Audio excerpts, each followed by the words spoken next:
to mingle on the Zoom in the Zoom room if you'd like to during that time.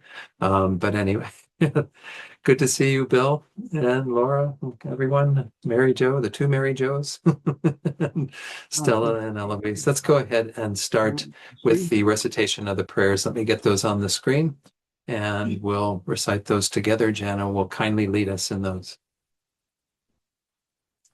Praise to Shakyamuni Buddha 3 times in English. To the founder, the endowed, transcendent destroyer, the one gone beyond, the foe destroyer, the completely perfected, fully awakened being, perfect in knowledge and in good conduct, Sugata, knower of the world, supreme guide of human beings to be tamed, teacher of gods and human beings, to you, the completely and fully awakened one, the endowed, transcendent destroyer, the glorious conqueror, the subduer from the Shakya clan, I prostrate, make offerings, and go for refuge.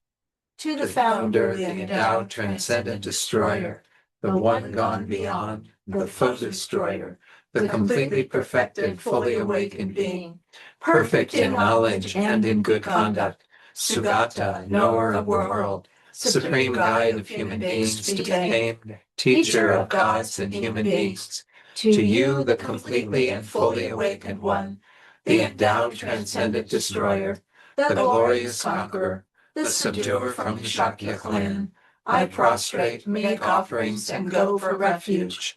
To the founder, the endowed, transcendent destroyer, the one gone beyond, the foe destroyer, the completely perfected, fully awakened being, perfect in knowledge and in good conduct, Sugata, knower of the world, supreme guide of human beings to be tamed, teacher of gods and human beings, to you, the completely and fully awakened one, the endowed, transcendent destroyer, the glorious conqueror, the subduer from the Shakya clan, I prostrate, make offerings, and go for refuge. Short mandala offering, once in Tibetan. Saji Koki Jukshin Meta Tra Lin Ji Ni De Gya Di Sam Ye Jin Du Mi Te Throw to the da shin la cho sho idam guru rada mandala kamirya tayami. Refuge in bodhicitta, once in English, twice in Tibetan. I go for refuge until I am enlightened, to the Buddha, the Dharma, and the Supreme Assembly. By the merits I create through listening to the Dharma, may I become a Buddha in order to benefit all sentient beings. Sangye Chodam Soki Chodam Lav, Janchu Bardu Dagun Kyab Suchi, Dagi Chunyan Gi Pe Sonam Gi, Drola Penchir Sangye Druparsho, Sangye Chodam Soki Chodam Lav, Janchu Bardu Dagni Kyab Suchi, Dagi Chunyan Gi Pe Sonam Gi, Drola Penchir Sangye Druparsho. All right, good. So let's go ahead and start with a little meditation. I think most of you know that we start with some quiet meditation to start with, just meditating on the breath. I can spend the first few minutes doing that. And then I'll lead you in a short reflection to set our motivation together. So let me ring the bowl here in the gompa to begin the meditation period now.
So now let's set our motivation for tonight's class.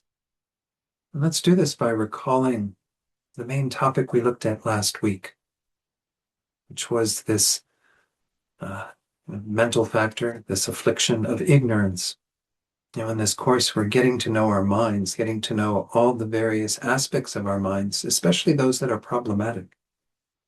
And as you'll recall, ignorance is the main problem, the main culprit.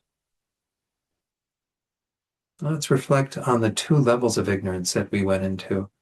Because when we see these for ourselves, certainly, then we can begin to have some compassion for our own situation.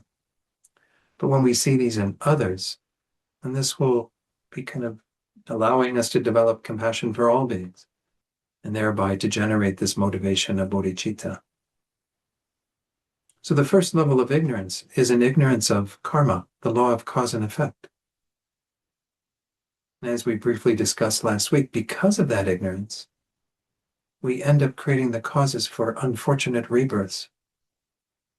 Most beings are going about their lives with no cognizance that the actions they're engaging in, many of which are unskillful, are going to lead them to unfortunate states. We ourselves have been in those unfortunate existences countless times.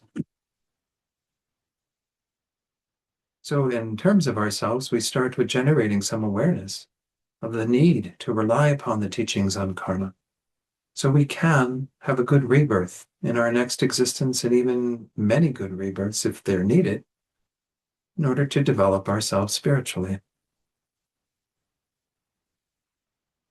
And certainly when we see that most beings are without that knowledge, we can already generate some motivation to be able to help them to have an awareness of karma, to be able to then make better decisions about their actions, their behavior. So at least they can have fortunate rebirths, at least avoid the suffering of the lower realms.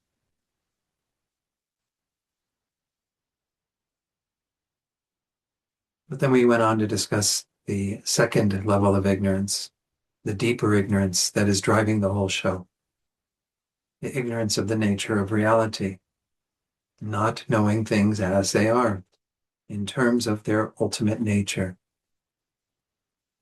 In terms of ourselves, we explored that idea that we cling to, this idea of a self, a person, that we think is substantial and real. It has an ability to set itself up. And on the basis of that, we engage in negative actions, negative thoughts, our attachment, our anger. All of these derive from this fundamental mistake that we're making, clinging to ourselves as if we existed in that false way. Well, this is something we want to be rid of ourselves. This is essentially the mind of renunciation, the mind that wishes to move away from those patterns that have simply led us down this path of only experiencing dissatisfaction, dukkha, never really tasting freedom. It's certainly fine to adjust your motivation to that level next, to want to be free of that ignorance and everything that arises from that ignorance, so you can attain your own liberation, your own freedom.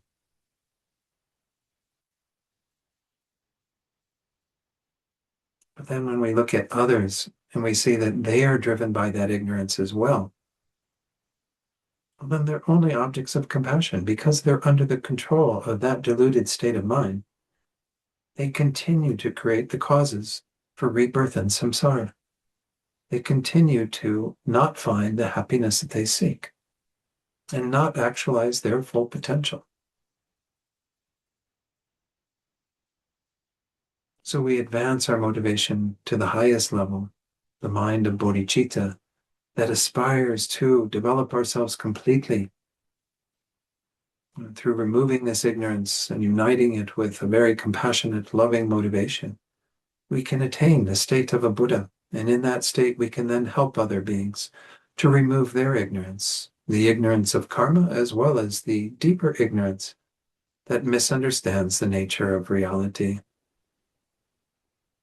So seeing that other beings are in the same situation as ourselves, that we're all worthy objects of compassion and love, we generate that mind that wants all beings to find the happiness they seek and to be free from the suffering they experience. And we dedicate ourselves to achieving that for them, to help them on their path by becoming a Buddha ourselves. So hold that mind of bodhicitta, mind aspiring to become fully awakened for all beings, so that what we do here tonight becomes the cause for that eventual result.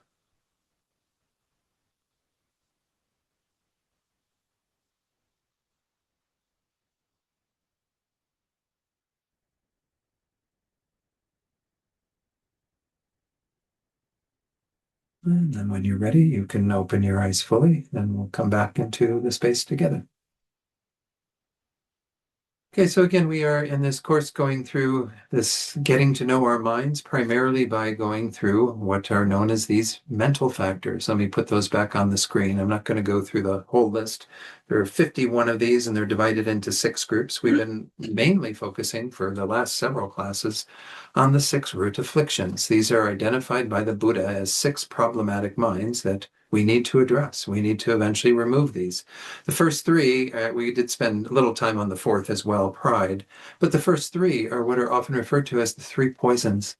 These are the main ones that are driving, the entire process of being in samsara and getting in trouble with our world and our reactions to our world. Ignorance, as I mentioned in the motivation tonight, is the root of these 3, the main one.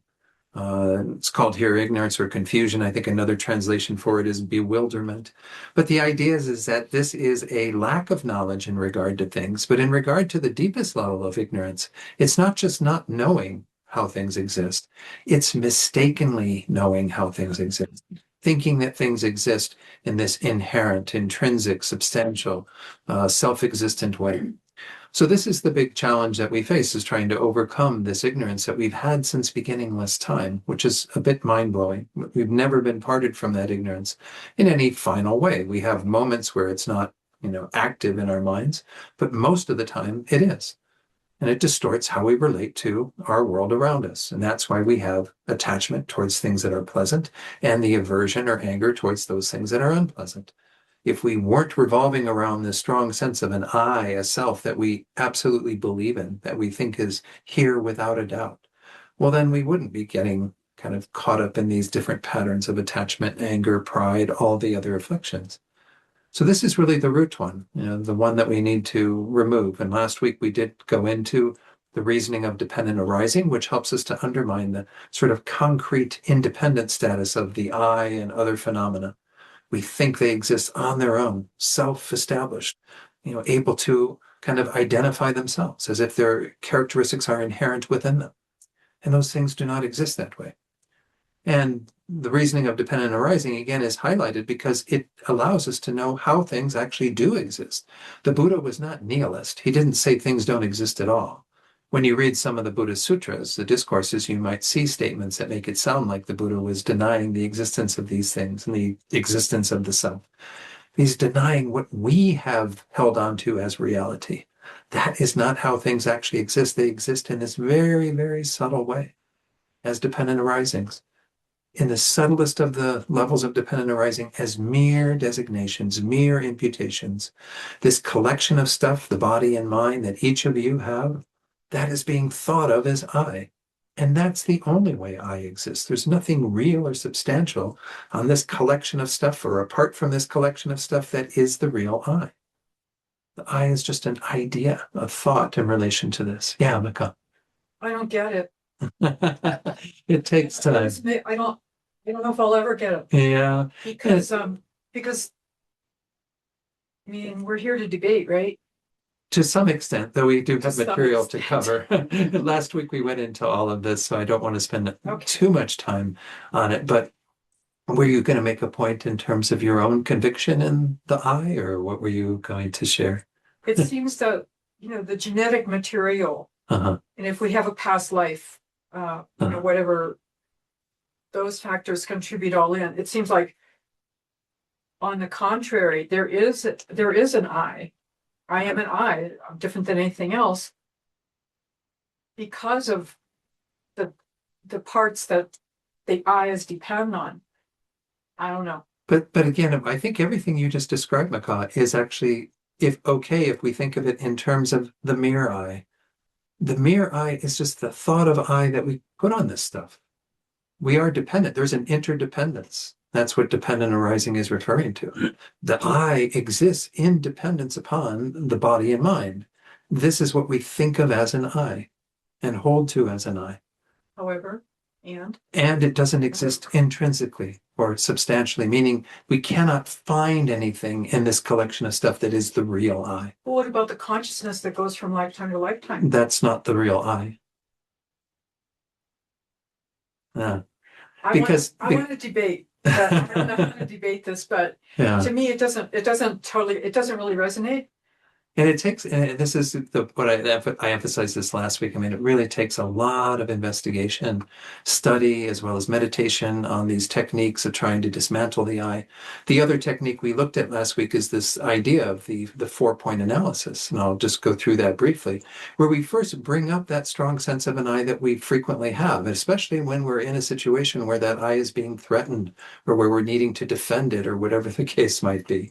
That strong sense of an I is what we're trying to refute, that there's something real here that is the I, something that is, again, self-established, existing by way of its own characteristics, its own nature, having its own nature. So the idea is that we first identify what it is we're trying to refute. That strong sense of an I that the Buddha says doesn't exist. We can't take the Buddha's word for it. We have to actually do the analysis ourselves. So we identify this false sense of an I that we are going to refute. Secondly, we would determine the possibilities. Well, if we're going to go looking for it, because if it exists in this way, there should be something findable. We should be able to pick this all apart. It's physical. It's pretty. But then it's not mental. If it's physical, it's not mental. If it's mental, it's not physical. Which one is? I don't know why it can't be both. It seems like. Because then you have two I's. You have the I that is physical and the I that is mental. Anyway, but let me go through the rest of the process. So essentially you determine the possibilities. The possibilities are that real I is somewhere in this collection of stuff, which is the more likely possibility, right? Because this is where we think of an I. But the second possibility we have to include, which is that it's something completely different than the mind and the body. Something comparable to like a soul. A soul is not the mind or the body. It's something that has some sort of ability to stand on its own. That would be a possibility in that second category. But we have to kind of exhaust the possibilities. The possibilities are that it's either here together with this stuff, or it's completely apart from this stuff. The third and the fourth steps are where we go looking for that real I. And if we find the real I to be any of these absolutely identical to the I in all ways, then we will have established its reality. But the Buddha says we will not find the I in those ways. We don't find something that withstands analysis, that can be upheld as being the real I. For example, you even mentioned the physicality was the first thing you mentioned, Maka. If this physical body is the real I, well, then you don't have an I when this body does. Right? Isn't that the consciousness that goes from one life? But then again, you said it was the physical. It can't be the physical and the mental. Anyway, I was telling you, this is where I'm coming from. I understand. And the other thing is that I noticed, this was a long, long time ago, but it was a class in Santa Fe, and there were a lot of new people there. And I think the subject was fear. It was like after the election or something. And you had great slides and quotes and this kind of thing. And there are all these new people in the room because, you know, they were going to hear this talk, they were going to be talking about fear, and everybody's in fear because of that election. And then you start talking about the non-existing I, and I thought, holy moly. That was at the Still end. not. Yeah. No, and that's an important part of it. I don't know. Yeah. It seems very advanced, and Sure, maybe it for- is. Maybe for Yeah. a lot of lamas and monks who are up in a monastery, got nothing better to do except Well, to use their minds to contemplate. But if we don't introduce it at some point, then we miss an opportunity to, you know, bring people into these teachings. So Okay. anyway, we have a difference of opinion. So, Yeah. So let's go forward. Tonight, what we're going to do is we're going to continue to some degree with ignorance, because ignorance being kind of one of these three root poisons. If you go back to the chart that I had on the screen just a short while ago, we'll see that there are, as we did with anger and attachment, there are what are called the close afflictions or secondary afflictions. And we went through these that are derived from anger. They have a flavor of anger, in other words. There were 5 of those. And then when we went through attachment, we went through the next 3 that have to do with having that desirous mind that is driving the show for them. And then tonight we'll go into the 6 that are derived from confusion or ignorance. And again, it's not quite the same in terms of, obviously, all the delusions are arising from that root, that fundamental misconception, right? And so we can't say that they're all deriving in the same flavor as that, because all the delusions are in the same flavor as that. What we mean by these 6 that we're going to be looking at is kind of like that they arise from some sort of obscuration in the mind, some confusion that we're having about things. Because we're not seeing things clearly, we then have these secondary afflictions. And I think it's worth looking at them because, again, recall that this whole set of 51, they're being laid out by the Buddha because they're very useful to know in terms of our spiritual path, because they act as obstacles for our spiritual development. Okay, so let's go ahead and get into my slides for tonight. Let's see, put this on the larger screen. So again, this is the list that we just went through with ignorance. I'm sorry. There's one little thing I forgot to cover last week that I need to insert here. This was meant to be covered last week. Let's talk about what we mean by the virtuous mind of non-ignorance or non-confusion.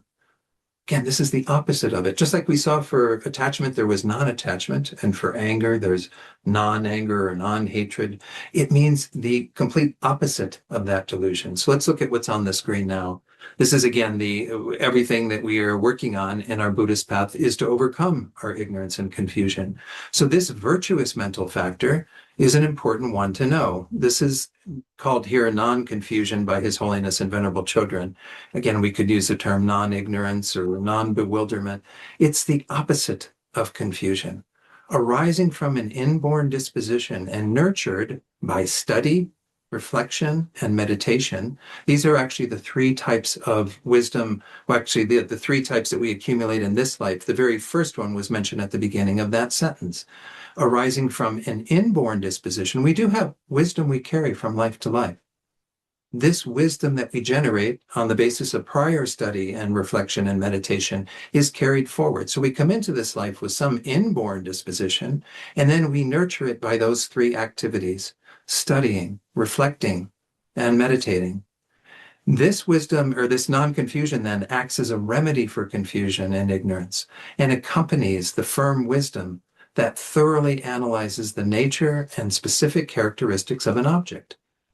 So again, this is what we are cultivating whenever we do those analyses, the ones that I mentioned at the beginning of tonight that we looked at last week. Anytime we do any investigation into what is the nature of the I or of all phenomena, we come to the conclusion, hopefully through our analysis, that we get to that wisdom, the wisdom that refutes that. Non-confusion is what we are cultivating at that time. It's the firm wisdom that is thoroughly analyzing these characteristics and coming to its own conclusions on the basis of that. So non-confusion prevents confusion, right? It gets in the way of the cultivation of our ignorance that, again, we've had since beginningless time. It increases the four types of wisdom I just mentioned, meaning it helps you to have greater inborn wisdom that you carry forward into your next life, as well as cultivating in this life the wisdom through study, reflection, and meditation. And it helps to actualize constructive qualities, because the more that you adopt a mind of non-confusion, the more that you are working in a much more virtuous place. Your mind is not clinging to the strong sense of a self that it's needing to defend and get into complications with the world around us. So that's the idea behind this. Again, it's a little bit of a technical definition, but that's kind of, again, the antidote that we're trying to develop. Were you going to share something? I wasn't sure. Oh, okay. So the 6 close afflictions that I just introduced you to very briefly, and just in terms of this category, these are, again, all derived from confusion or ignorance. Let's take a look at these each individually, one by one. It starts with concealment. The second one is lethargy or dullness, then non-faith or faithlessness, laziness, which is interesting. This is actually said to be a mind state that we want to, again, avoid because it is non-virtuous. Forgetfulness, we're not talking about forgetting your keys. We're talking about a deeper level of forgetfulness that we have in our meditation. And then the last one, non-alertness or non-introspection, or having some inattentive mind that is generally, again, a non-virtuous mind here, not just being distracted in kind of more casual ways. So let's go through each of these. And here I'm going to use Geshe Rabtin's book, because His Holiness and Venerable Children, they don't actually go into the secondary or the close afflictions in their book. Concealment is a mental factor that wishes to hide one's unwholesome qualities. Whenever another person with a benevolent intention, free from either an unwholesome aspiration, bewilderment, hatred, or fear, talks about such negative qualities. So the setup here is when somebody is trying to address your unwholesome qualities, they're trying to point out to you the faults that you have, and it's not with any delusion. They're not doing this because they're being prideful and wanting to put you down. They are actually trying to help you, give you some constructive advice. When you want to then conceal those negative qualities, when you don't want to reveal them and accept that you have them, this is what we mean by this mind of concealment. So it becomes an obstacle for our spiritual development because somebody's holding a mirror up to us and we're going, no, I don't look like that. Yeah, Mika. But really, how often does someone else hold up that mirror? Well, hopefully we Seems get like that in from our society, it doesn't happen that much. Yeah, People are more polite and they go along with it, and yeah. they're not going to say anything to hurt your feelings. Sure. But this is what we would ideally want to have in spiritual friends, the spiritual friends who can actually point out faults to us. I had that happen once, Yeah. kind of totally by surprise. Mm-hmm. And a friend, he said, you're pretty opinionated. And it just turned on a light bulb. I mean, when I realized it, and I realized that it was not helpful to me. And when we have those experiences, again, it just points out how we need to develop further. I mean, that it always is showing again that we might need to be more skillful in how we talk to others as well as how we receive information. So again, it's not to say that we're going to have these moments where it's difficult to address. Maybe they're more subtle, and it's kind of like if you don't get it the first time, you're going to have the same experience, and you have another chance to do it better. Hopefully. Yeah. I mean, that's the thing is we're going to keep working on this stuff till we've, been able to perfect it. But yeah, I mean, this is a tough one because when we are on the receiving end of that, right, when others are pointing out our faults, there is a tendency, once more, we can see how it is rooted in that strong sense of an I that we're grasping on. We have some pride in that I, right? And we kind of holding it up and thinking, that's not me. What you're pointing out, those aren't my faults. We don't want to admit our faults. We don't want to be free with that, usually. We don't want to say, yes, I made a mistake. Yes, this is, not a good behavior for me to engage in. Yes, that's something I need to work on, But ideally, as you're pointing out, Makai, I mean, it's not something we embrace in our culture very easily. And when people do say something negative about us, we see it as criticism and we think they have no right to say that to us or whatever the case might be. And that's not, again, how we would ideally want to approach it from a spiritual point of view. If someone is pointing out something that they're seeing that is not really there, well, then we're the best judge of that to some extent. And we can say, no, that may be an appearance you're having, but that's not exactly what I see going on in myself. This is something I've been working on, and I think I've really addressed it. You can speak to that because you know your own mind best. Hopefully, that's what this course is all about, is getting to know our mind well. But if the other person is actually pointing out something that is a mirror for us to look at, and we go, oh, yeah, I didn't see that. I didn't see how.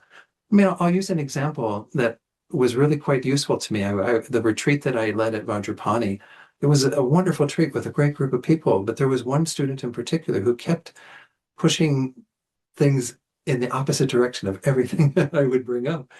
And some of the things that she actually brought up to me were really useful for me to hear, to go, oh, wow, that's true. I think I need to pay more attention to that. How nice for someone to give me that gift, rather than, like you said, Macaw, most people just kind of are polite and go along with it, and they don't want to address what they see as faults in other people. So that wasn't the person that cries all the time at Vajrapani? No.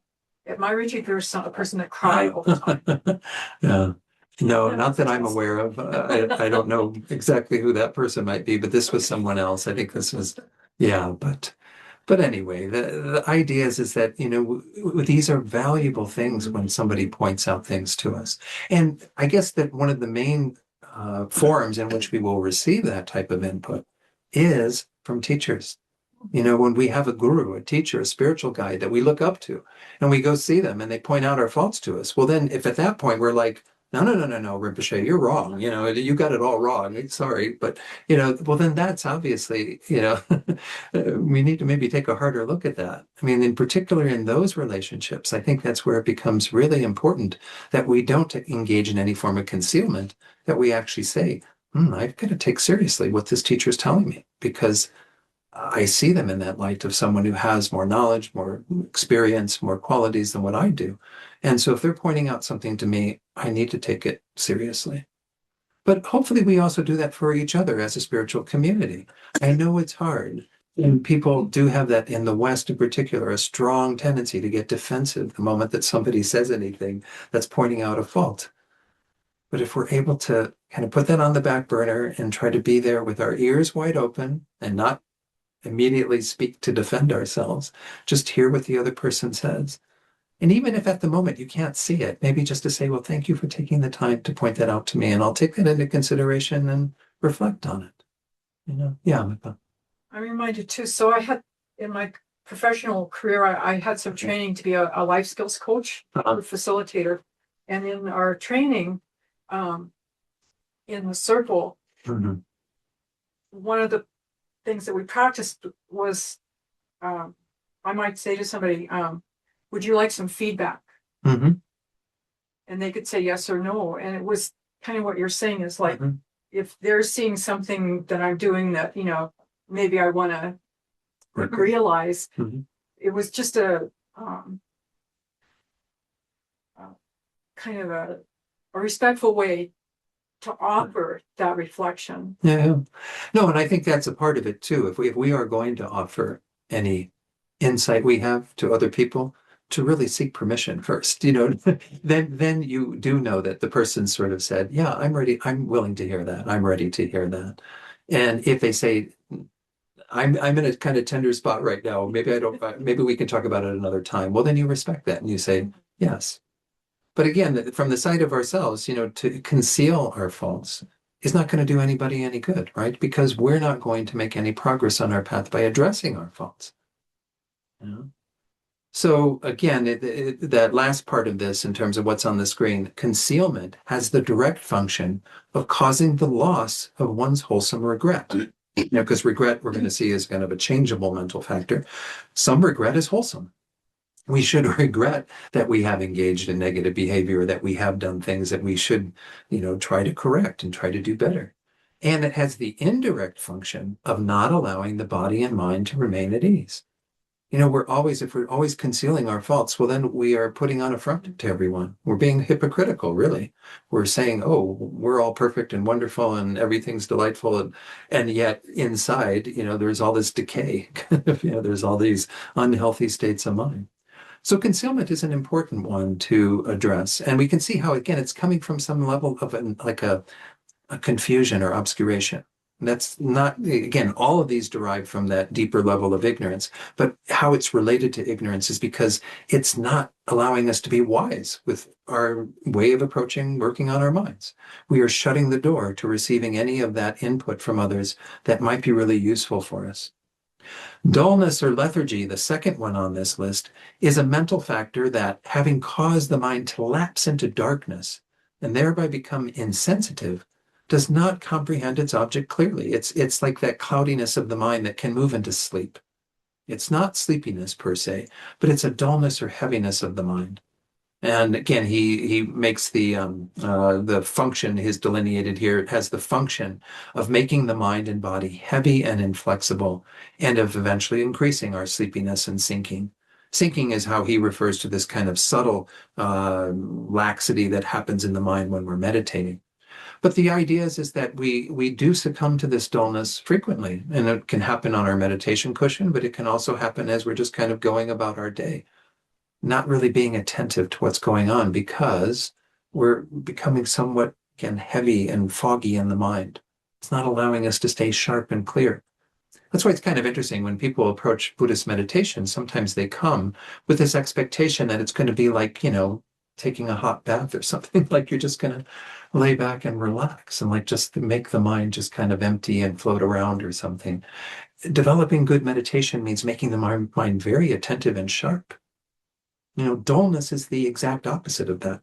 Dullness is a sort of heaviness of the mind. Maybe it's wonderful to cultivate it when you're floating in the hot tubs at Caliente or something, just laying in the hot water and just kind of spacing out for a while. But when you're trying to actually work on your mind, you need a sharp focus. You need to actually be able to pay attention to what's happening, to the thoughts that are arising that eventually lead to these distorted states of mind, to how it's all working so that we have a better ability to change our minds. So again, this is the exact opposite of what we want to cultivate. He does go on. I think I'm going to skip over these slides because he talks about these will be in the slides on the drive if you want to read them. He talks about the difference between that and this kind of subtler state of mind of laxity, which occurs in our meditation. But it's kind of, again, what keeps us from having that sort of sharpness of mind. Whether the mind can remain stable or not is one aspect of our meditation, but whether the mind has that clarity and intensity is another very important aspect of meditation. So again, this is just pointing out that the dullness is a sort of coarser form of that kind of drawing in and making the mind very heavy. This very subtle laxity, or again, it was called there, forgot the term already, sinking. That is something that, again, we will see later on in our meditative practice. That's a much more subtle fault that we have. That doesn't allow the mind to have that sharpness, that clarity, that intensity. Again, meditation is supposed to be that. It's not supposed to be, again, just spacing out and whatever. The third of these that's related to ignorance is faithlessness or non-faith. Again, I'll talk about what faith is in a moment because faith is on our list of virtuous mental factors. And again, faith is the word we use in it in English, but it's got a very different meaning than what we often mean by faith in other traditions, especially theistic traditions. It's a mental factor, not faithlessness or non-faith, that since it causes one to have no belief in or respect for that which is worthy of confidence, such as, again, karma, the law of cause of actions and their results, it's the complete opposite of faith. It has the function of acting as the basis for laziness and of causing the power of faith to decrease. Again, we're going to see laziness shortly. But kind of not having faith in the Buddha's teachings is what causes you to not engage wholeheartedly in your Buddhist practice. So again, faithlessness or not having faith, again, we can see it certainly in terms of lacking then the kind of impetus to fully work on developing our minds. So in this whole course, we've been exploring this concept of like, how do we get to know all the various things? If you don't have good faith in what the Buddha is teaching and in this process of being able to change your mind and to replace these unhealthy patterns with healthy ones, well, then you're probably not going to engage in the practice to do that, right? It's like anything in our world. If you don't have faith that you can actually learn to change your career by going to school again and studying a new topic and, suddenly gaining some expertise in a whole nother particular area or field, well, then you're not going to do it. You're not going to be wholehearted in your investigation into that because you have lacked the sort of conviction that you can do that, that those teachings will actually result in the result that you're seeking. Yeah, Mika. So I think the word faith, it definitely has a religious, Sure. theistic connotation to it. So we But can that's use, when you say faith, that if you finish the course, you're gonna, have more credentials to get a better job. Mhm. That, when you say it that way, it makes sense to me. yeah. I just wonder, like, in Tibetan, is there a different word, as a synonym for that would, Well, in the English, more- we could use the word confidence. And it's actually interesting when Venerable Rabina teaches about faith, she uses confidence because she says, actually, if you look at the Latin root, con fide, it means with faith. Fide is faith, just like fe for Santa Fe, it's a similar root, right? But faith in this context, let me go into faith. That's my next slides. Let's look at the virtuous mental factor of faith and what it really is in this tradition, so that when we use the word faith, we understand the shades of meaning to it. Finishing off non-confusion, though, it says, in addition, non-confusion, I'm sorry, not non-confusion, non-faith. In addition, non-faith makes one disbelieve, disrespect, and have no desire for that which is positive, thus severing the roots of any wholesome development. Like if you don't have really good faith in this, and this goes for any spiritual path to some degree, but however they define faith, if you don't have that level of kind of conviction and confidence, well, then you're not going to get engaged wholeheartedly in it, right? You're not going to be able to cultivate the wholesome qualities that path teaches you. So let's look at faith. Again, faith is the first of the 11 virtuous mental factors. I'm trying to cover these where they are most applicable in terms of the counterforce, the antidote to the non-virtue, the afflictive state of mind. And in this case, faith is the exact antidote to non-faith. Faith, which could be, again, as I said, translated as confidence. Another word is trust. This is confidence in such things as the law of karma and its effects, the three jewels. Of course, we can have any number of topics that the Buddha taught that we can have some faith in, the Four Noble Truths, and so on. It produces a joyous state of mind, free from the turmoil of the root and auxiliary afflictions, the secondary or, close afflictions, and is the basis for generating the aspiration to develop new constructive qualities and enhancing virtuous aspirations that have already generated. So your ability to move on the path to generate greater and greater qualities is a product of the degree of confidence or faith that you have. So let's look at the kind of three kinds or three levels of this faith, because I think this is a really important thing. When I go through these, I often talk about them in the order that they are presented here, because I do see them as somewhat of a progress. The first one is called here inspiring or admiring faith. It simply knows the qualities of the object and has some delight, some rejoicing in them. In a wonderful book by Sharon Salzberg that's called Faith, Trusting Your Deepest Experience, I think is the subtitle. She talks about how this first one sometimes this is called clear faith. It's probably the one that's closest to blind faith. But in Buddhism, we don't really talk about blind faith. Blind faith is where you just have faith in something on the basis of what? On the basis of some criteria that you really can't put your finger on. It's not rational or per se, but it has something that is enticing you, something that is drawing you towards that. And it involves some sort of, again, leap of faith to get to that. Here you are actually examining things like the three jewels or like karma or like the Four Noble Truths, and you're already generating some sort of, again, rejoicing in it, something you're finding that is kind of resonating with you, something that is seeing the truth in it, so that you do have the beginnings of your trust or confidence in that topic. All right. So that's where it starts. Again, I do see these very much as like a progression, but it's not always presented that way. I have to make sure that that's clear. The second one is called aspiring faith. This knows the quality of the object, right? Which is what we got through inspired or admiring faith, and it aspires to attain them. By attaining them, it means to attain the same qualities that we have seen in that object that we are investigating. that we're generating some admiration for, we now want to have that. And if it's qualities, meaning like deeper understanding of those, like if you are initially investigating the Four Noble Truths, you have a sort of admiration of those because they make some sense to you in terms of how they're presented. But then the more that you work with them, you generate this faith that aspires to actualize those in your own life. In other words, to see the truth of your own situation, the truth of dukkha, to know the causes of that, to want to attain the end of it, to practice the path that leads to it. This is that movement that it's happening on the basis of our faith.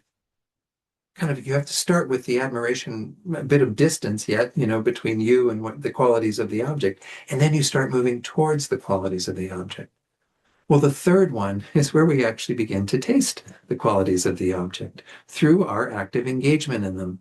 This is called convictional faith or believing faith. It knows the qualities of the object and thereby has confidence in it. It begins to have some experience of those. We begin to know what it's like to meditate on the Four Noble Truths or the law of cause and effect and start living our lives according to that. This third level of faith, again, it is sometimes called faith of conviction or faith of confidence. It's where we get our confidence to an even higher level. And these can be seen, again, as a somewhat circular as well.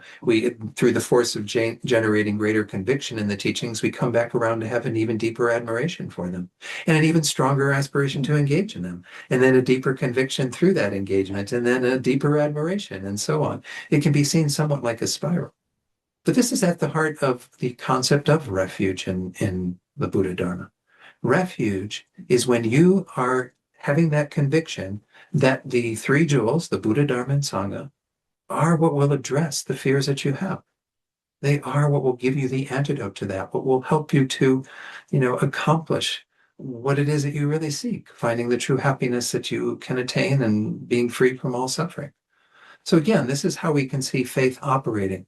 That faith is a progressive steps that we engage in that can even be, again, feeding on each other, making it deeper and deeper, helping us to gain greater and greater conviction in the teachings.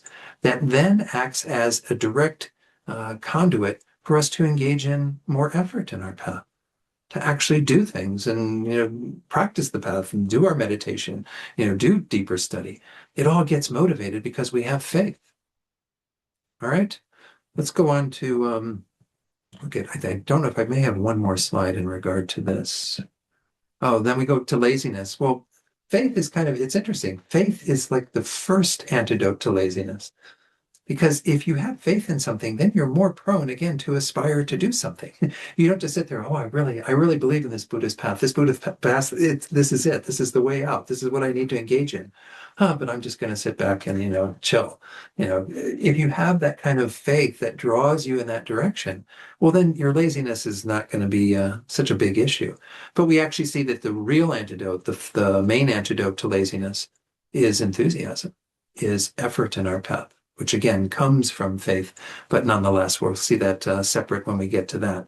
So laziness is one of these that are close to ignorance because, again, it's a obscuration in our minds that is not allowing us to make the best use of the time that we have. Here it's described as a mental factor that, having firmly grasped an object offering temporary happiness, either does not want to do anything wholesome or, although wanting to, is faint-hearted. It has the function of causing the power of enthusiasm to decrease. Again, its antidote is enthusiasm. But if we have greater laziness, then our enthusiasm wanes. It doesn't, kind of take over and cause us to engage in a more wholehearted practice. So let's look at the variations on laziness. This is from Jeffrey Hopkins, and these that we've talked about many times before. I think most of you have seen some presentation of this.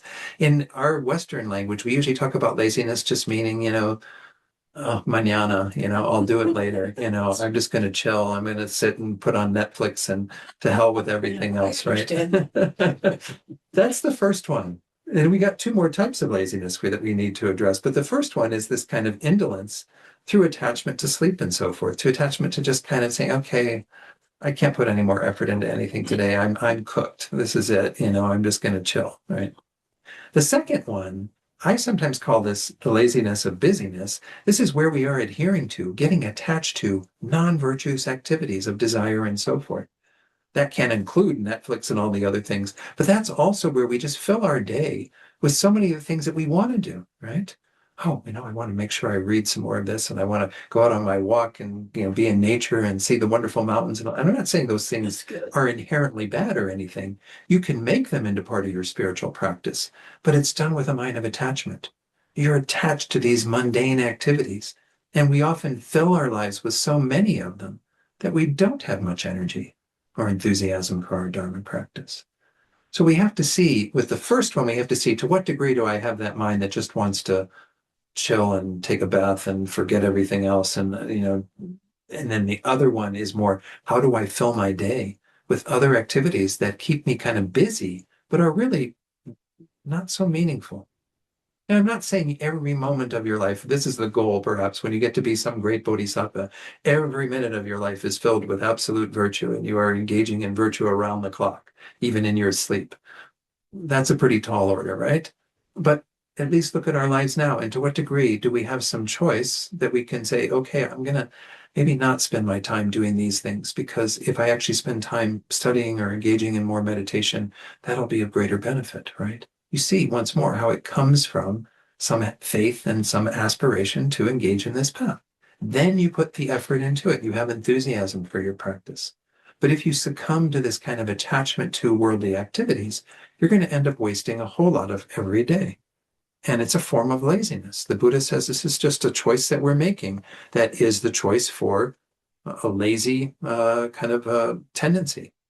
The third one is kind of an interesting one. It's called a sense of inadequacy, thinking I cannot do this. It's kind of a self-defeatism.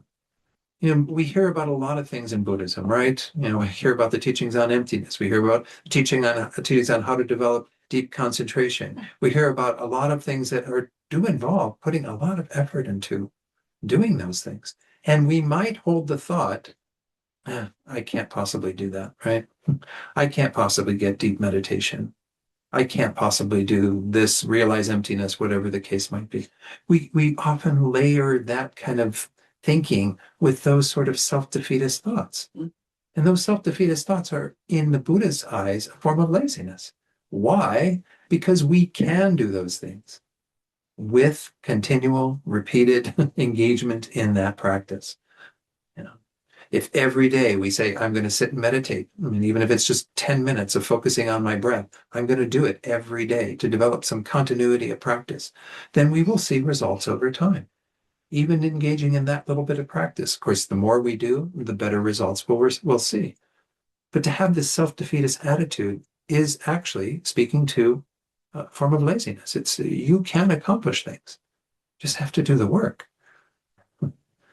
It's like anything in our world, I want to be a great artist. Well, guess what? You don't just sit down. Maybe you have those Mozarts and what have you that are born with an unbelievable ability to compose symphonies at the age of 4 or something. But most of us don't have something we're carrying over from another life. We have to work at it, right? We have to actually say, okay, I'm going to become good at whatever, and therefore I need to put more energy into it and not think that I can't accomplish it.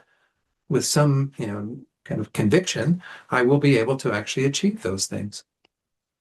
We're just about at the top of the hour. Let me go back and see if I've covered everything on laziness. Maybe we'll take our little break now. There's a little bit more on laziness. Laziness acts as a basis for the degeneration of wholesome tendencies. Well, did I finish that last one? Oh, maybe I didn't. Sorry, I didn't finish the last slide. The last slide concludes this last sentence there. Thus, laziness is not just a sluggishness, but also the factor of enthusiasm for afflictions. We have a great delight.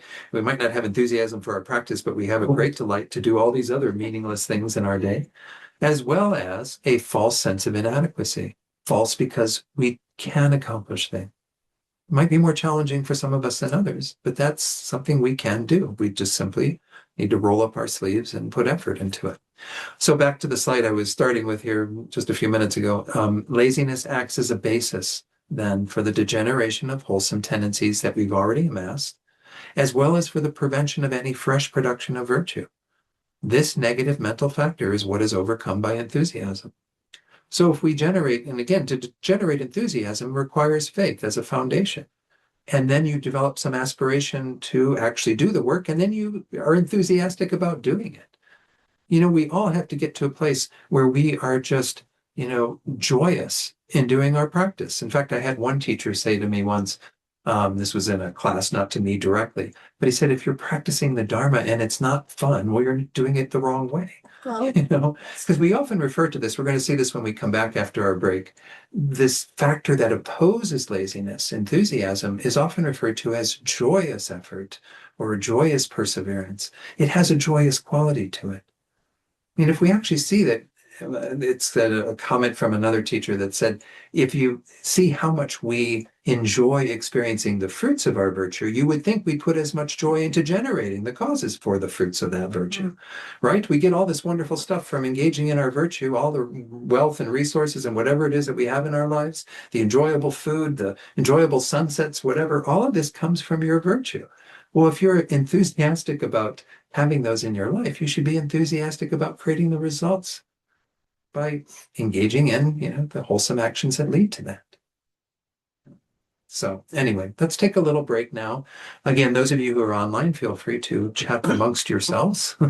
I think that can be managed. Hopefully we won't get too loud in the room here.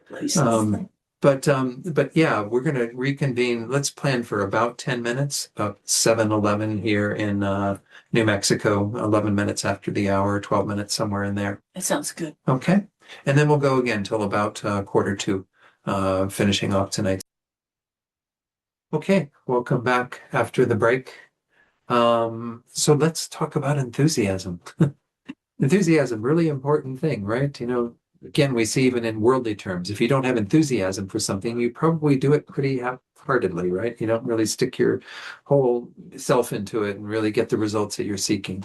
So enthusiasm or effort is also one of our 11 virtuous mental factors, and it's the 7th on the list. Let's look at how that's described.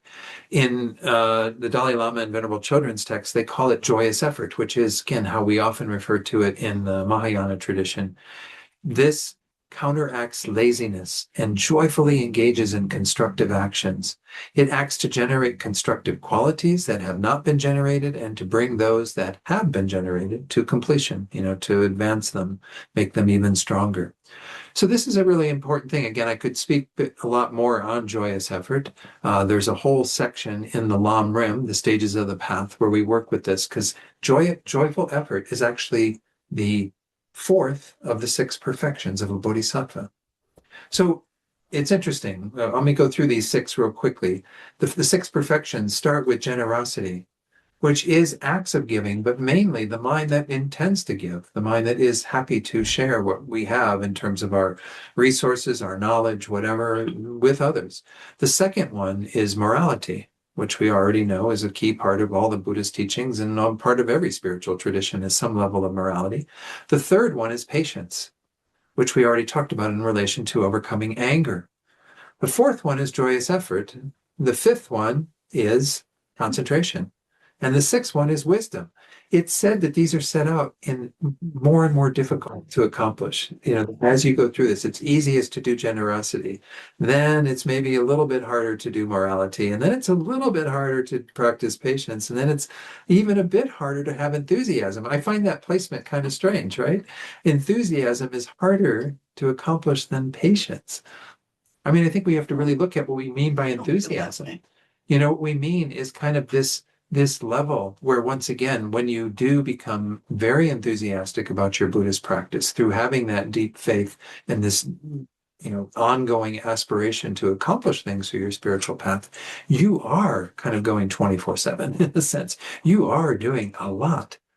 We can see this in these amazing beings. Those of you who had the good fortune of being around Lama Zopa Rinpoche, he didn't say, okay, no students for a while, I need to put on Netflix or something. I mean, he was always doing activities that were virtuous. I don't think he had a non-virtuous moment in his day, every single day of his life. It was always doing something to benefit others, never any sort of self-centeredness, never any kind of holding back.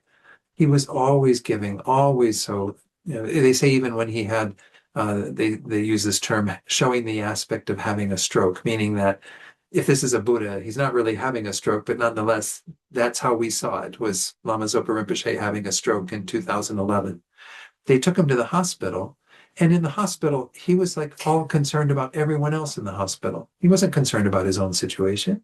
And he was like, his own situation, he was laughing at. He was like, okay, this isn't working. And he would laugh, at how his one side of his body wasn't, happening. And anyway, this is what we mean by this enthusiasm at the greatest degree. So when we say that this is the fourth of the perfections, and it's harder to develop than even patience, morality, and generosity, well, that's because we're talking about a pretty elevated way of engaging in our practice, which we are aiming for. Again, we can't flip a switch and suddenly be like that. It just doesn't happen, right? With anything, it's really hard, but we have to. And it was nice during the break, we were talking about some of the books and things that we find great enthusiasm in reading. Where if, you sit down and you go, yeah, I've had a hard day. I really need like a hit of Dharma. I really need something that's going to help me to go to bed and wake up tomorrow morning with even more enthusiasm for my practice. That's great. That's a much better choice than saying, okay, I'm going to put on Netflix and I'm just going to zone out and watch some mindless entertainment. I'm not saying don't do those things, but try to do those things if you can, with even some desire to help you to become more enthusiastic. I'm not going to go into this in great detail, but with regard to that fourth perfection, a joyous effort, there are said to be 4 powers that help you to cultivate it. And I'm only going to highlight one of them, well, maybe 2 of them. One of them is joy, joy itself. I mean, how do you have to have, they often use the analogy of you want to have the same joy for your practice that a child has when they engage in play. Like I remember my brother is 6 years younger than me, so we didn't play together all that much. He was such a sports enthusiast. He would be downstairs throwing a ball against the wall and catching it in his mitt for hours. I mean, and he was enjoying the hell out of it. I mean, it would drive me crazy. I mean, of course, as adults, we have play that way. Some of us have things we do for play, entertainment, music, sports, what have you. But nonetheless, we see that children have this unbridled enthusiasm and joy for what they're doing. They can sit there and they can color for hours or build things out of Lego or whatever the case might be, right? We want to kind of have a similar sort of joy for our practice. And then let me say the second one, and then I'll come to your question, Mary Jo. Thanks for putting your hand up there. The second of the 4 factors that I want to emphasize is what's called relinquishment, which does mean, going back to that Netflix thing, that there are times when we have engaged very deeply in practice. We've just finished a retreat and we feel like, we're a bit needing to recharge the batteries. We're maybe taking a bath or watching, something on TV or going for a nice walk out in nature and just absorbing all of that beauty or whatever is what we need to do to recharge our batteries. But again, we do those things with good motivation, with bodhicitta motivation, with the desire that it become a means for us to help get back on the horse again in the morning and do what we need to do to continue the work. So, Mary Jo, you can unmute and share your comment or question. So, well, I have a question. How do we maintain that enthusiasm? Because sometimes I feel like I'm on a roller coaster. The minute my eyes open, my head's still on the pillow, and it's like, oh, I can't wait to get to my practice. And then there are mornings I wake up and it's like, yeah, I think I'm gonna have a cup of coffee first. And then, I'll have like long periods of time where it's like my mind is so full of Dharma, everything I do. I close the door and the thought, oh, I'm closing the door for suffering for all beings, where it's just like it pops up so automatically. And then there are times where it's like, oh, I gotta sit down, and it's like it drives me crazy when that enthusiasm isn't there. And it's like I have to like push. It's like, no, you are going to sit down. And I hate that roller coaster that I'm on, It's like, how do you get off it? How do you maintain that enthusiasm? I mean, it's a good question, and I think that again, it goes back to what we were saying. If this is the fourth perfection, and it's even harder to develop than patience, then we do have to give ourselves some leeway, and understand that it isn't a switch that we can flip, and it's rejoice. This is one of the first things too. Going back to that joy, take great joy in what you are doing. And in the days that you have when it all flows and the energy is there and the enthusiasm and you can't wait to get on your cushion and everything seems like it's just natural, like you're just, fitting into your practice very neatly, like a hand into a glove. And then you Mhm. have days where it feels like you can't even get the glove on and it's just not You working can't and even it's, find the yeah, glove. that's true. So at those times, just to be very kind of rejoice in the days we do have when it all does work and recognize that this is part of the process. I sometimes Mm, teach on this idea of making friends with ourselves and how we need to be very mm, compassionate towards ourselves, especially in our spiritual practice.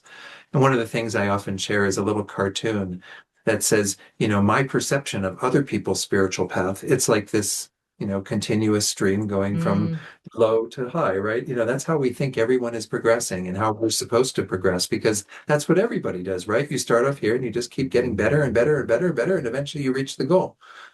And then the second part of the cartoon is that person's perception of their own spiritual path, which is like all over the place and mm, up and down and mm, crazy and mm, what have you. And we all have that. I mean, we all think that we're the worst practitioners in the world, or that we at least, are not doing it mm, as good as we would ideally like to. But we have to be friends to ourselves. We have to realize that that is not a way to get things to grow. We were talking about Pema Chodron during the break. She has this wonderful quote that is related to her commentary on one of the Lojong verses that's always maintain a joyful mind, which is what we're mm, talking about here, right? To maintaining your joy in the midst of whatever's going on, whether you have a day when you can't find the glove or everything goes really smooth and when, what have you. Her little quote is that it's like we're trying to get flowers to grow in our garden by putting cement on them. When we don't mm, have joy, when we don't have a mind that just at least acknowledges, oh, well, I had really good days, a number of them in a row, and today it's not so great, but a good day will mm, come again. I can mm, rejoice mm, that mm, this isn't it's not set in this. You're not going to have bad days forever or days that don't feel like our practice is working forever. So just, be very kind to ourselves, rejoice in what you can do and recognize that it's a process. mm, The other thing, I mm, mean, maybe this is discouraging than encouraging. I always have to hesitate before I say this, but my idea of what the Buddhist path is like is that imagine that there's a boat on a river, and we all know rivers have a current, right? That is the direction mm, that river flows. We're sort of the boat on the river of our own minds, right? That we've mm, created mm, a mental pattern that has been created since mm, beginningless mm, time, folks. I mean, we don't, there's no beginning to all the crazy garbage in our minds. And as we're mm, talking in this course, all these, roommates, crazy roommates that we need to be aware of, those crazy roommates, we have been hanging out with them since beginningless time. mm, So the first job is to get the boat to go against the current. We have to kind of get our minds to go against our habitual tendencies, which, our tendencies are towards laziness or towards self-defeatism or whatever, all these various things that we're talking about, all the delusions. So we got to start by just getting the boat to come back in the opposite direction. But the mm, deeper work is to get the river to flow in the opposite direction. mm, mm, Because we have to mm, get the river of our minds to go in the most wholesome mm, direction. So, I mean, I just put that out there. If it sounds too daunting for you, well, then maybe set it aside. But it's to give you an appreciation for how this task that we're undertaking in our Buddhist practice is not an easy one. It's mm, one that entails a lot of enthusiasm and effort. That's once mm, more why I think this fourth perfection is harder than the other ones that we talked about mm, previous to it, mhm, is because it really takes a lot of energy to change our minds, to develop the positive qualities that we haven't and help those advance even further, to address the negative tendencies that we have and try to annihilate them and eliminate them mm, eventually. mm, It takes time, it takes effort, and just have some humor with it too. When we see ourselves waking up and having that, we just go, oh, there's that again. mm, I can choose to kind of get really depressed about it, bummed about it, or I can choose to say, okay, that's what's happening with this crazy mind today. It'll be different another time, and it has been different. I've had many wonderful days where I've really relished my practice and enjoyed it. And maybe it's those days where we do something else to kind of relinquish. Maybe we have been working too hard and being too on, and we're not really yet able to sustain that. We need to set the tasks aside and do what we need to do to recharge. So there's a couple of things there that we can think about on those, can't find the glove day. Yeah. Thank you. Sure, Mary Jo, thanks for that question.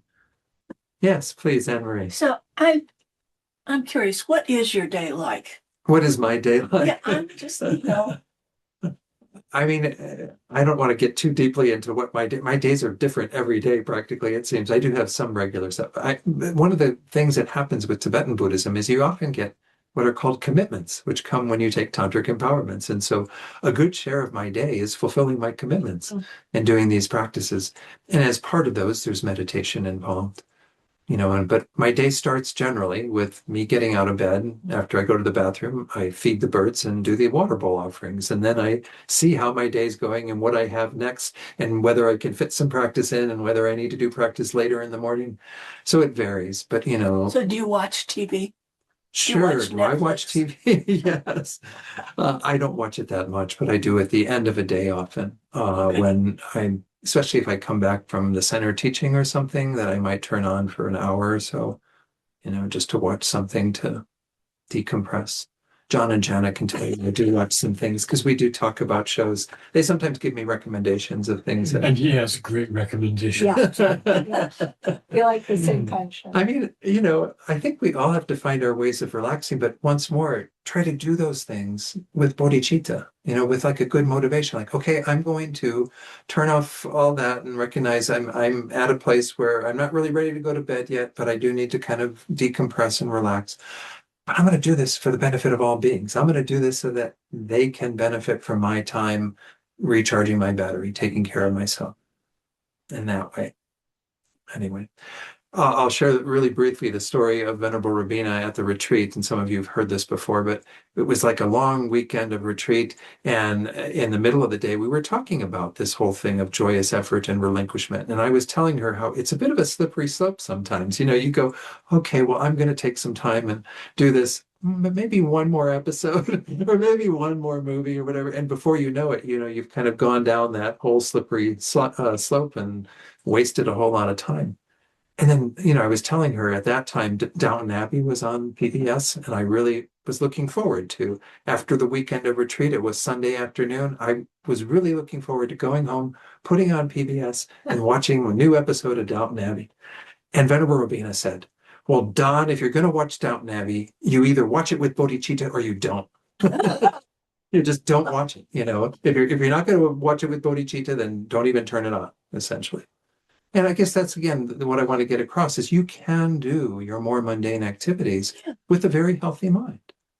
And you can also do it with a mind of attachment. You can do it with a mind of whatever. We bring whatever mind we want to into these activities. So that's where, like I was saying earlier, with that second type of laziness, where we have a lot of mundane activities. Remember, the phrase was attachment to mundane activity.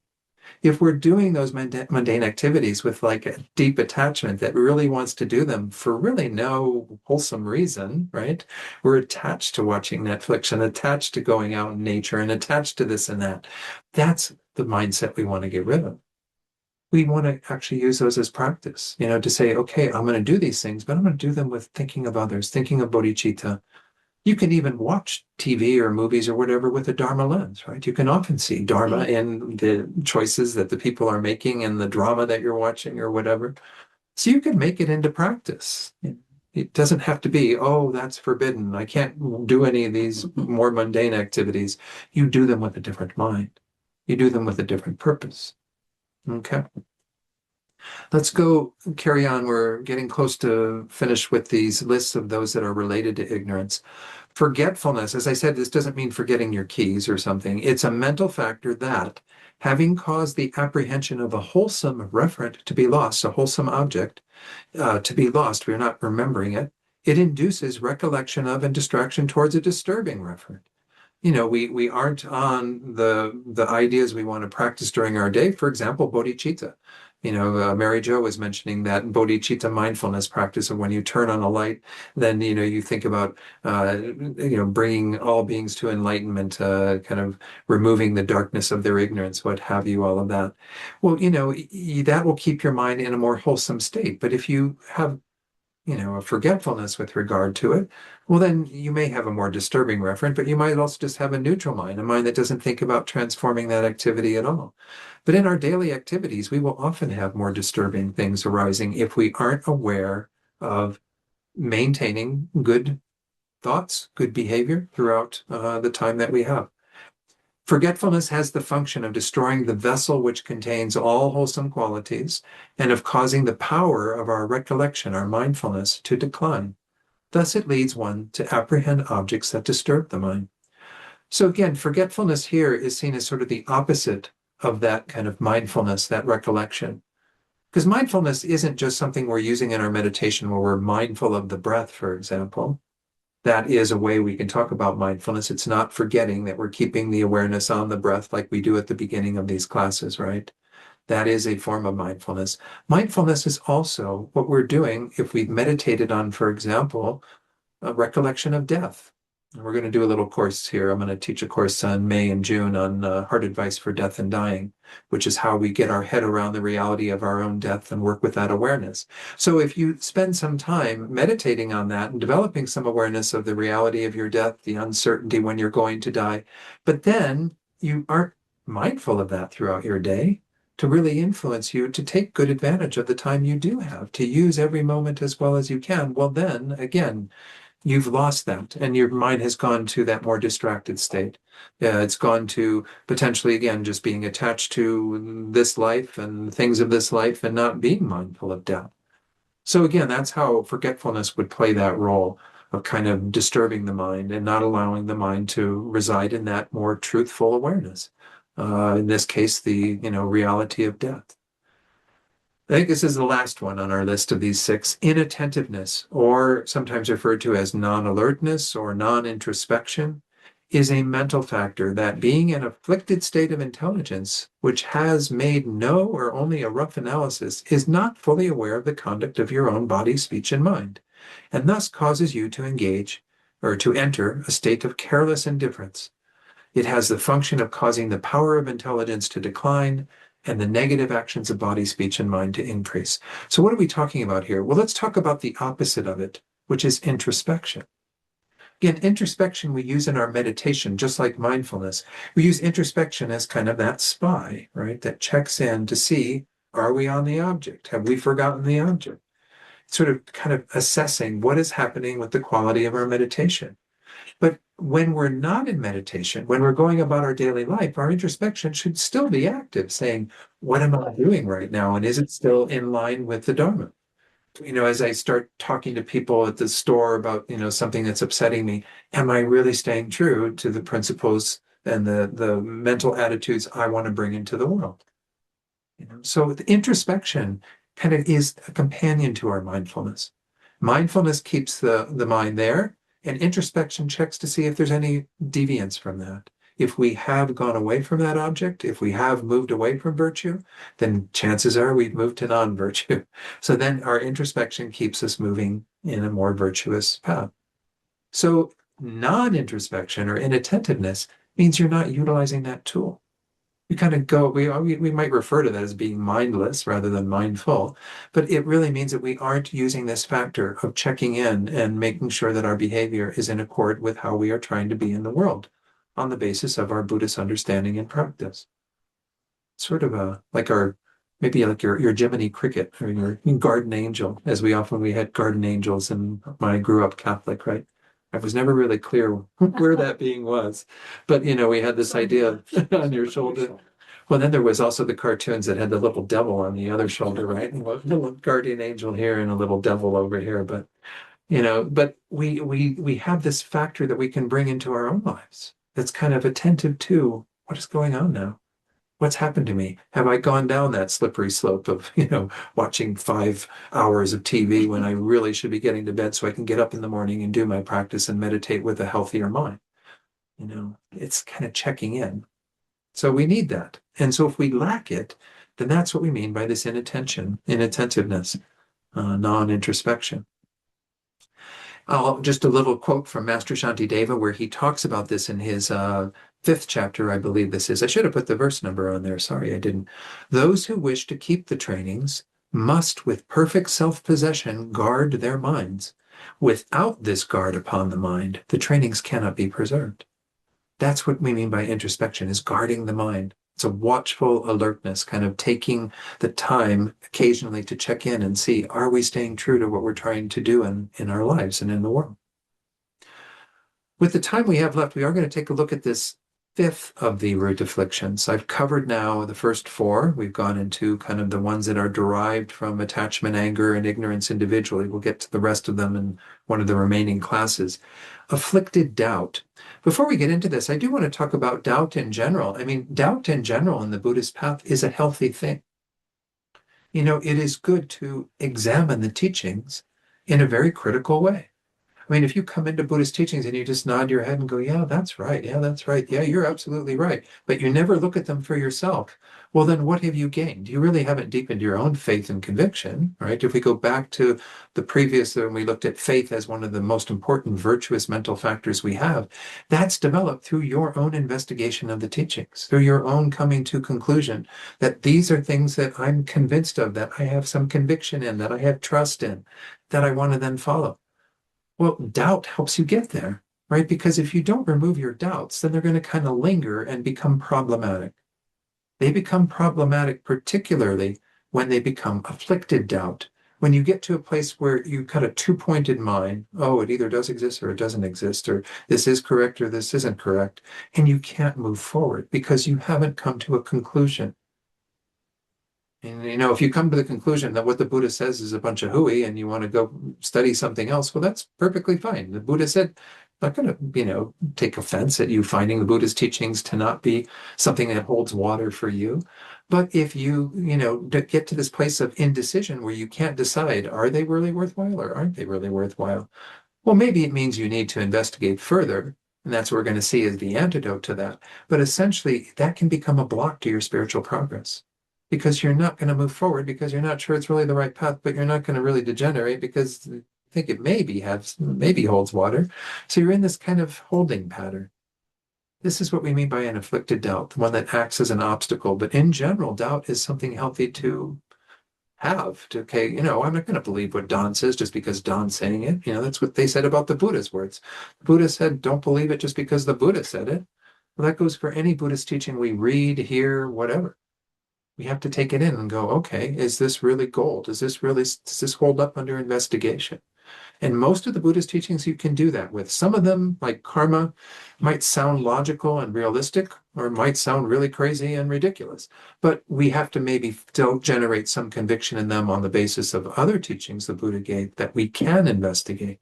But most of what we study in Buddhism are things that we can actually go, I'm going to sit and meditate on this and reflect on this and see if it holds water. And we can come to that conclusion.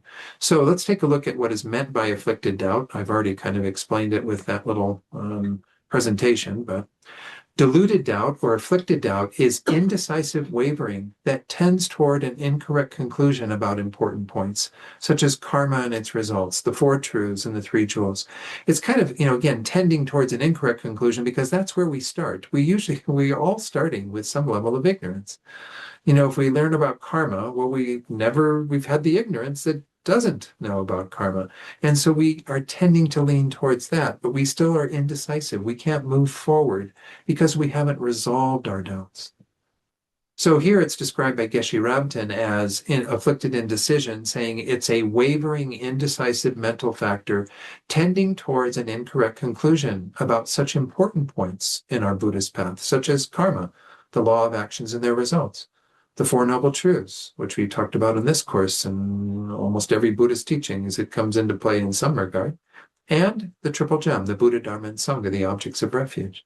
In order for a state of indecision or doubt to be counted as a root affliction, it must be one that obstructs the development of what is wholesome and induces a disturbed frame of mind. Again, where we can't move forward because we're stuck in that place. We're not able to move away from the incorrect that we're starting from towards what is correct.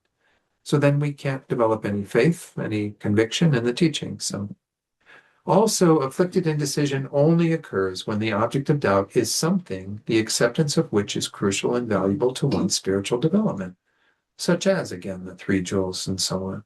It does not include indecision about trivial, mundane topics. Oh, should I go to the movies or should I go to the mall? Well, doesn't matter.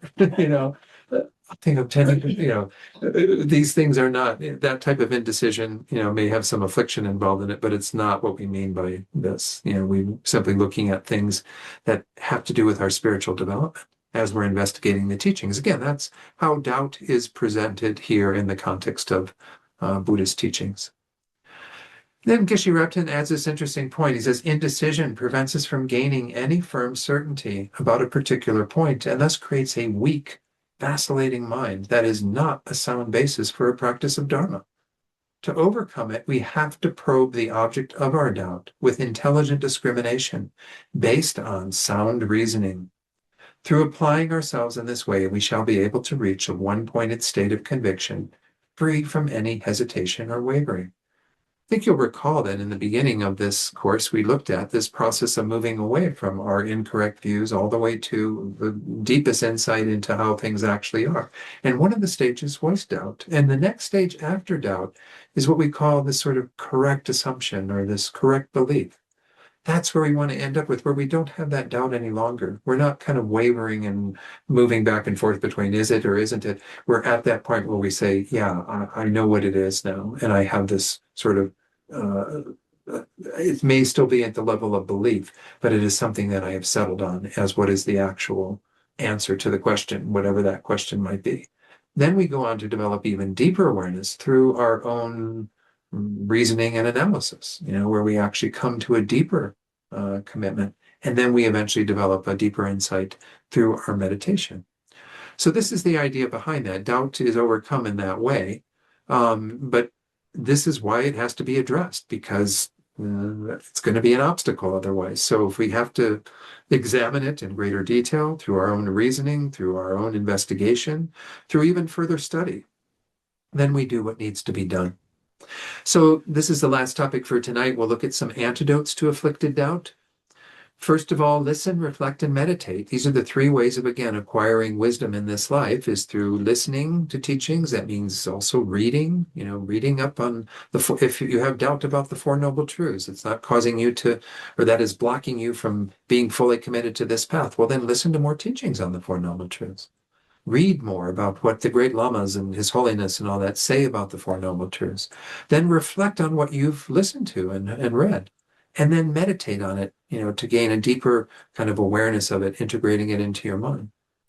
For example, if you have afflicted doubt about the existence or operation of karma, you might resolve that doubt on your own by reading the teachings in Lamrim texts on that subject, or listening to teachings on that topic, and then contemplating and meditating upon what was presented. We can do this on our own. The next solution, the next antidote, is where we actually do that with others. Discuss your doubts with someone with greater knowledge than you, and then reflect or meditate on what was discerned, through that conversation. If there is someone, such as a senior student or teacher, whom you can consult with, and whom you can share your doubts with, discuss the area of indecision with them, and then contemplate and meditate on what you learned in that interaction. I mean, again, any kind of interaction you have with them is hopefully going to be helpful if they do have the additional knowledge and they've spent some time investigating it themselves. Perhaps they've encountered some of the same things that you're having as resistance to accepting various teachings, such as the teachings on karma or the Four Noble Truths. But it really helps often, and that's why, once more, I was saying this earlier in regard to some of what, Makaw's comments about this concealment and our, when other people say something negative about us, how we don't want to reveal that and own up to that. But having a spiritual community to support ourselves and support each other is really an important part of our path. The Buddha didn't say refuge in the Buddha and Dharma, period, the teacher and the teachings. The Buddha said there's a Sangha element also. The Sangha we really want to rely on are those who have greater realizations. But in the meantime, work with those who at least have more knowledge than you, who have actually worked with the Dharma teachings and investigated them and, struggled in their own minds through their meditation and reflection to get to what is a healthy conclusion about the teaching. That may help open some doors of understanding for you. But the first step is look at yourself. That was that first, of the 2 antidotes. Really do your own solo investigation through your own reading, investigating, reflecting, and so on. Also, like I said, that's actually it, sorry. Then the mindfulness exercise that I would like you to engage in, there's 2 of them for tonight, for the next week. Again, if you have the time and the wherewithal to do this. Take note of the arising of any of the close afflictions that are derived from ignorance. And you might even take a look at this list. Remember concealment, lethargy, non-faith, laziness, forgetfulness, and non-alertness. Maybe even see which of those are the ones that are the obstacle you'd like to tackle first. If one of them is more prominent, maybe you're working with laziness to some degree, and maybe of the 3 types, it's, the second one or the third one or whatever. Well, then apply the antidotes to ignorance, which means reflecting on the law of cause and effect, to them as well, reflecting on the fact that we need to be attentive to addressing these things, because otherwise we're going to continue to engage in non-virtue. Laziness causes you to engage in more non-virtue. Not having faith will cause non-virtue to proliferate. All of these things are going to have their unhealthy results. So if we reflect on karma and the fact that we will have to experience these results, well then, that may be a good way to overcome the ignorance that is a part of those. Again, they're all derived from ignorance, confusion.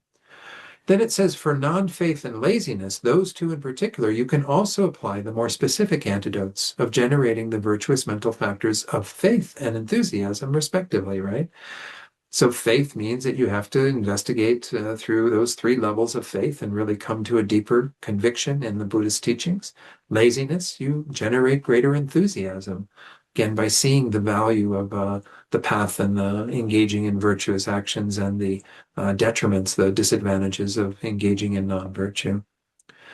Take note of any afflicted doubt. This is on the second exercise with regard to that one we just went through. Take note of any afflicted doubt that you might have in regard to any teachings of the Buddha, and apply either of the antidotes to counter that doubt. First, listen, read, reflect, and meditate on those teachings. There are plenty of resources out there. You can go to things online. We were talking over the break about lamayeshe.com, the Lama Yeshe Wisdom Archives. You can put in a search for any of these topics that you might be struggling with and having some doubt about, and hear what Rinpoche or Lama Yeshe have to share on those topics. Also, you can discuss your doubt with someone with greater knowledge and reflect or meditate on any new learnings from that interaction. So these are ways, again, that we can begin to resolve the doubts that we have.